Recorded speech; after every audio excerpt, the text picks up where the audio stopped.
Dear student, today we are going to learn Standard 12 English Second Language, Unit 4, Read 1, Adjustment, Part 3. વાલા વિદ્યાર્થી મિત્રો, આજે આપણે ધોરણ 12 અંગ્રેજી દ્વિતીય ભાષા યુનિટ 4નું રીડ પહેલુંનો ભાગ ત્રીજો સમજીએ. And Nani really did leave before him. Leave એટલે છોડી જવું. અહીંયા આ દુનિયા છોડીને જતા રહ્યા. બિફોર હિમ એટલે તેની પહેલાં. અને નાની ખરેખર તેની પહેલાં આ દુનિયા છોડીને જતા રહ્યા. Nana became all the more irritable now as if he had lost a wager. Nana became, નાના બન્યા, more irritable, વધારે ચીડચીડિયા. now એટલે હવે, as if જેમ કે, he had lost a wager. wager એટલે શરત, lost એટલે હારવું. Nana became all the more irritable now as if he had lost a wager. હવે નાના પહેલાં કરતાં પણ વધારે ચીડચીડિયા, ગુસ્સાવાળા થઈ ગયા, જેમ કે તેણે શરત ન હારી ગયા હોય. For a few days he took out his anger on his food. For a few days થોડા દિવસ માટે, he took out his anger. Anger એટલે ગુસ્સો અને ફૂડ એટલે ખોરાક. થોડા દિવસ માટે તેણે તેનો ગુસ્સો તેના ખોરાક ઉપર ઉતાર્યો. He would push away his plate and say. push away એટલે ધક્કો મારી દેવો. his plate અને તેની પ્લેટ, and say અને કહ્યું. તેણે તેની પ્લેટને ધક્કો મારી અને કહ્યું. tell her I don't want to eat. tell her તેણીને કહેજો. I don't want to eat. મારે ખાવું નથી, હું ખાવા નથી ઈચ્છતો. ફરીવાર, and નાની really did live before him. અને નાની ખરેખર તેની પહેલાં જતા રહ્યા. નાના became all the more irritable now as if he had lost a wager. અને હવે નાના પહેલાં કરતાં પણ વધારે ગુસ્સાવાળા થઈ ગયા, ચીડચીડિયા થઈ ગયા, જેમ કે તે શરત ન હારી ગયા હોય. For a few days he took out his anger on his food. થોડા દિવસો માટે તેણે તેનો ગુસ્સો તેના ખોરાક ઉપર ઉતાર્યો. He would push away his plate and say. તે તેની પ્લેટને ધક્કો મારી દેતા અને કહેતા. Tell her I don't want to eat. એને કહેજો કે મારે નથી ખાવું. આગળ વધીએ. He imprisoned himself in the bedroom. Prison એટલે પુરાવું. જેલને પ્રિઝન કહેવાય. ઇમ્પ્રિઝન ક્રિયાપદ છે. જેલમાં પૂરવું કે રૂમમાં પૂરવું, કોઈ જગ્યાએ પોતાની જાતને પૂરી દેવું, એને ઇમ્પ્રિઝન કહેવાય. પ્રિઝન એટલે જેલ, પ્રિઝન એટલે જેલવાસ, જેલવાસ થવો વગેરે. He imprisoned himself in the bedroom. Himself એટલે પોતાની જાતને, તેની જાતને. તેણે તેની જાતને બેડરૂમમાં પૂરી દીધા. We removed a few of Nani's belongings to make the room livable for Nana, but he did not let us cart away Nani's bed. We removed, અમે દૂર કર્યું, a few of Nani's belongings. Nani's belongings એટલે નાનીની મિલકત, નાનીની વસ્તુઓ. To make the room livable for Nana. Livable એટલે જીવંત લાગે તેવો, જીવવા જેવો. નાના માટે ઓરડો જીવવા જેવો લાગે એટલા માટે નાનીની કેટલીક વસ્તુને અમે ઓરડામાંથી હટાવી દીધી. But he did not let us cart away Nani's bed. Cart અવે એટલે ખાટલો બહાર કાઢવો. નાનીસ બેડ અને નાનીની પથારી. પણ તેણે અમને નાનીનો ખાટલો, નાનીની પથારી બહાર કાઢવા ન દીધી. In A dry hollow course voice he said. Dry એટલે સૂકા, હોલો કોર્સ વોઇસ ફાટેલા દુર્બળ અવાજે he said તેણે કહ્યું. Let it be, ભલે રહ્યો તે. Where else is she going to sleep? તેણી સૂવે ક્યાં? Where else is she going to sleep? તેણી સૂવે ક્યાં? He imprisoned himself in the bedroom. તેણે પોતાની જાતને બેડરૂમમાં પૂરી દીધી. We removed a few of Nani's belongings to make the room livable for Nana, but he did not let us cart away Nani's bed. નાના માટે ઓરડો જીવા જેવો લાગે એટલા માટે અમે નાનીની કેટલીક વસ્તુને ઓરડામાંથી હટાવી દીધી. But he did not let us cart away Nani's bed. પણ તેણે અમને નાનીનો બેડ, નાનીની પથારી દૂર કરવા ન દીધી, કાઢવા ન દીધી. In a dry, hollow, coarse voice, ફાટેલા દુર્બળ અવાજે he said, તેણે કહ્યું, let it be, where else is she going to sleep? ભલે રહ્યો તે, તમારી નાની સૂવે ક્યાં? આગળ વધીએ. The day we had to take Nani's ashes away for immersion. The day દિવસે we had to take અમારે લઈ જવી પડે તેમાંથી. નાનીશ એશ એટલે નાનીની રાખને, ઇમર્ઝન એટલે વિસર્જન માટે. ઇમર્ઝન એટલે વિસર્જન કરવું. સામાન્ય રીતે જે અસ્થિપુલ કહીએ એને જે નદી કે સમુદ્રમાં પધરાવવાની જે આપણી પ્રક્રિયા છે, વિધિ છે, એના માટેનો આ શબ્દ છે ઇમર્ઝન. ધ ડે એ દિવસે વી had to tech Nani's ash અવે ફોર ઇમર્ઝન. એ દિવસે અમારે નાનીની રાખને વિસર્જન માટે લઈ જવી પડે તેમ હતી. That day to Nana stayed locked in the room.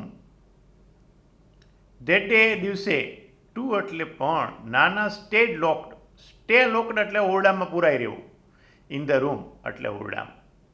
એ દિવસે નાનાએ પોતાની જાતને રૂમમાં પૂરી રાખ્યા. When I went in I found him sitting on her bed. When I went in જ્યારે હું અંદર ગયો, આઈ ફાઉન્ડ હિમ મેં તેને જોયા, સિટિંગ ઓન હર બેડ તેણીની પથારી પર બેસેલા. When I went in I found him sitting on her bed. જ્યારે હું અંદર ગયો ત્યારે મેં તેણીની પથારી ઉપર બેસેલા જોયા. જ્યારે હું ઓરડામાં ગયો ત્યારે મેં નાનાને તેણીની પથારી ઉપર બેસેલા જોયા. He just touched the urn and said, touch એટલે સ્પર્શ કર્યો, અન એટલે અસ્થિકુંભ, and said કહ્યું. તેણે અસ્થિકુંભને માત્ર સ્પર્શ કર્યો અને કહ્યું, ટેક હિમ અવે, તેને અહીંથી લઈ જા. All my life he just kept fighting with me. All my life સમગ્ર જીવન દરમિયાન, હી જસ્ટ કેપ ફાઇટિંગ એટલે લડવાનું ચાલુ જ રાખવું, વિથ મી મારી સાથે. તેને અહીંથી લઈ જા. તેણે સમગ્ર જિંદગીમાં, પૂરા જિંદગીમાં મારી સાથે લડવાનું, ઝઘડો કરવાનું શરૂ જ રાખ્યું છે. The day we had to take Nani's ashes away from ઇમર્ઝન. એ દિવસે અમારે નાનીની રાખને વિસર્જન માટે લઈ જવી પડે તેમ હતી. That day to Nana stayed locked in the room. એ દિવસે પણ નાનાએ પોતાની જાતને ઓરડામાં પૂરી દીધા. When I went in I found him sitting on her bed. જ્યારે હું ઓરડામાં ગયો ત્યારે મેં તેને, નાનાને, તેણીની પથારી ઉપર બેસેલા જોયા. હી just touch the earn and said. તે અસ્થિકુંભને માત્ર સ્પર્શ કર્યા અને કહ્યું, take him away, all my life he just kept fighting with me. તેને અહીંથી લઈ જા. મારા સમગ્ર જિંદગીમાં, મારી સમગ્ર આયુષ્યમાં, કે મારા આટલા વર્ષો સુધી તે મારી સાથે ઝઘડતા જ રહ્યા છે. અહીંયા વાક્ય સમજો, ટેક હિમ અવે, આમ લખ્યું છે. અસલમાં નાની મૃત્યુ પામ્યા છે, છતાં પણ એ અત્યારે નાનાના શરીરની અંદર નાની હોય અને નાની જે રીતે બોલતા હોય એ રીતે નાના બોલે છે અને એમ કહે છે ટેક હિમ અવે. હિમ એટલે ત્યાં નાના થાય, પણ અહીંયા સમજવા જેવી વાત એ છે કે નાની મૃત્યુ પામ્યા છે, પણ જે નાના છે એ અત્યારે નાની બની ગયા છે. એટલે એ બોલે છે ટેક હિમ અવે, તેને અહીંથી લઈ જા. ઓલ માય લાઈફ, મારા સમગ્ર જીવન દરમિયાન, he just kept fighting with me, તે મારી સાથે ઝઘડતા જ રહ્યા છો. That day we had to take Nani's ashes away for immersion. એ દિવસે અમારે નાનીની રાખને વિસર્જન માટે લઈ જવી પડે તેમ હતી. That day too Nana stayed locked in the room. એ દિવસે નાનાએ પોતાની જાતને ઓરડામાં પૂરી દીધા. When I went in, I found him sitting on her bed. જ્યારે હું અંદર ગયો ત્યારે મેં તેને નાનીની પથારી પર બેસેલા જોયા. He just touched the urn and said, તે અસ્થિકુંભને માત્ર સ્પર્શ કર્યો, તેણે અસ્થિકુંભને માત્ર સ્પર્શ કર્યો અને કહ્યું, Take him away all my life. He just kept fighting with me. તેને અહીંથી લઈ જા, મારા સમગ્ર જીવન દરમિયાન તે મારી સાથે ઝઘડતા જ રહ્યા છે. The shift was gradual. Shift એટલે આ ઘટના જે કંઈ બને છે તે ક્રમિક, એક પછી એક જે બન્યું કરે એ. ધ શિફ્ટ વોઝ ગ્રેજ્યુઅલ, આવું વારંવાર બનતું હતું. I did not pay much heed to it that first day, but later it became more evident. I did not pay much heed એટલે ધ્યાન આપવું, નજર કરી. ફર્સ્ટ ડે એટલે પહેલા દિવસે. But later it became more ઇવિડન્ટ, પણ આની સાબિતી વધારે મળી, એટલે કે આના પુરાવા એ પછી વારંવાર મળ્યો. ઇવિડન્ટ એટલે પુરાવો, સાબિતી કે ઘટનાની જાણ. ધ શિફ્ટ વોઝ ગ્રેજ્યુઅલ, આવું વારંવાર બનતું હતું. I did not pay much heed to it that first day, but later it became more evident. એ દિવસે તો મેં આ બાબત ઉપર બહુ ધ્યાન ના આપ્યું, પણ પછી આવું વારંવાર બનવા માંડ્યું. Another day I caught him take his Nani's cough syrup. Another day, બીજા દિવસે, આઈ કોચ હિમ, મેં એને પકડી પાડ્યા. ટેકિંગ નાનીઝ કફ સિરપ, નાનીના કફ સિરપને પીતા. બીજા દિવસે મેં તેને નાનીના કફ સિરપ પીતા પકડી પાડ્યા. He was measuring it by the capful exactly the way Nani used to. Measuring એટલે માપવું. He was measuring, તે માપી રહ્યા હતા. કેપફુલ એટલે ઢાંકણું. એક્ઝેક્ટલી એટલે ચોક્કસ એ જ રીતે, ધ વે નાની યુઝ ટુ, નાની જે રીતે કરતા. બીજા દિવસે મેં તેને નાનીનું કપ સિરપ પીતા પકડી પાડ્યા. નાની જે રીતે કપની બોટલનું ઢાંકણું માપતા, બરાબર એ જ રીતે મેં તેને કપની બોટલનું ઢાંકણું માપતા જોયા. આઈ આસ્ક્ડ હિમ, મેં તેને પૂછ્યું, what is that you are doing, તમે આ શું કરો છો? Another day I caught him taking Nani's cough syrup. બીજા દિવસે મેં તેને નાનીનું કપ સિરપ પકડી પાડ્યા. He was measuring it by the capful exactly the way Nani used to. નાની જે રીતે કપની બોટલનું ઢાંકણું માપતા, બરાબર એ જ રીતે મેં તેને કપની બોટલનું ઢાંકણું માપતા જોયા. I asked him, what is that you are doing? મેં તેને પૂછ્યું કે આ શું કરો છો? What am I supposed to do then? તો પછી હું કરું શું? This diamond cup, diamond એટલે અહીંયા જાલિમ, આકરો, ખતરનાક. This diamond cup just doesn't let up. આ જાલિમ કપ જતો જ નથી. What am I supposed to do then? તો પછી હું કરી શું શકું? તો પછી હું કરું શું? This diamond cup just doesn't let up. આ જાલિમ કપ જતો નથી. Exactly the same turn of phrase that Nani would have used. Exactly બરાબર એવો જ ટર્ન ઓફ ફ્રેઝ શબ્દ સમૂહ નાની વુડ હેવ યુઝડ, નાની ઉપયોગ કરતા હતા. નાની જેવા શબ્દ પ્રયોગનો ઉપયોગ કરતા, બરાબર એ જ શબ્દમાં તેણે કહ્યું. હિપુસ, તે અટક્યા. થ્રુ મી એ લુક, મારા ઉપર એક નજર ફેંકી. એન્ડ સેડ, અને કહ્યું, when this bottle gets over get me a new one. This bottle, આ બોટલ, ગેટ્સ ઓવર, પૂરું થઈ જાય. When this bottle gets over, જ્યારે આ બોટલ પૂરી થાય, get me a new one. તું મને નવી અપાવજે. What am I suppose to do then? This diamond cup just doesn't let up. તો પછી હું કરું શું? આ જાલિમ કપ જતો જ નથી. Exactly the same turn of phrase that Nani would have used. Nani જેવો શબ્દ પ્રયોગ કરતા બરાબર એવા જ શબ્દમાં તેણે કહ્યું. હી પુશ, તે અટક્યા. Threw me a look and said, મારા પર એક નજર ફેંકી અને કહ્યું, when this bottle gets over get me a new one. જ્યારે આ બોટલ પૂરી થાય ત્યારે તું મને નવી અપાવજે. I was little taken aback. Little taken aback એટલે આશ્ચર્ય થવું, થોડું આશ્ચર્ય થવું. I was little taken aback, મને આ વાત સાંભળી થોડું આશ્ચર્ય થયું. કઈ વાત સાંભળી? કે જ્યારે બોટલ પૂરી થાય ત્યારે તું મને નવી અપાવજે. નાનીની જેમ કપનું સિરપ પીવા માંડ્યા. આ બધું જોઈ સાંભળી અને આશ્ચર્ય થયું. I was A little taken back, મને થોડું આશ્ચર્ય થયું. આઈ હેડ નેવર હર્ડ હિમ કફિંગ. કફિંગ એટલે ગળફા કાઢવા, ઉધરસ ખાવી. મેં તેને ક્યારેય ઉધરસ ખાતા, ગળફા કાઢતા સાંભળ્યા ન હતા. But this was nothing compare to the shock he gave me a few days letter. Nothing compare, કોઈની સાથે સરખાવી ન શકાય. શોક એટલે આંચકો આપવો. હી gave me a few days letter, કે જે આંચકો તેણે મને થોડા દિવસ પછી આપ્યો હતો.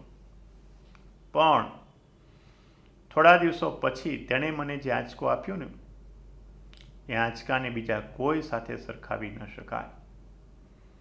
I was a little taken aback, મને થોડુંક આશ્ચર્ય થયું. આઈ હેડ નેવર હર્ડ હિમ કફિંગ, મેં એને ગળફા કરતા ક્યારે સાંભળ્યા ન હતા. મેં એને ઉધરસ ખાતા ક્યારે સાંભળ્યા ન હતા. But this was nothing compare to the shock he gave me a few days letter. પણ થોડા દિવસો પછી તેણે મને જે આંચકો આપ્યો, એ આંચકાને બીજા કોઈ સાથે સરખાવી શકાય નહીં. આઈ ટોલ્ડ હિમ, નાના let's go to a salon. I told હિમ, મેં તેને કહ્યું, નાના let's go to a salon. નાનો ચાલો સલૂને જઈએ. You need A hair cut. તમારે વાળ કપાવવાની જરૂરિયાત થઈ ગઈ છે. આઈ ટોલ્ડ હિમ, નાના let's go to a salon. ચાલો આપણે સલૂને જઈએ. You need A hair cut. તારે વાળ કપાવવાની જરૂરિયાત થઈ, તમારે વાળ કપાવવાની જરૂરિયાત થઈ ગઈ છે. આઈ ઇન્સિસ્ટેડ, મેં એમને આગ્રહ કર્યો. આઈ ઇન્સિસ્ટેડ, મેં તેમને આગ્રહ કર્યો.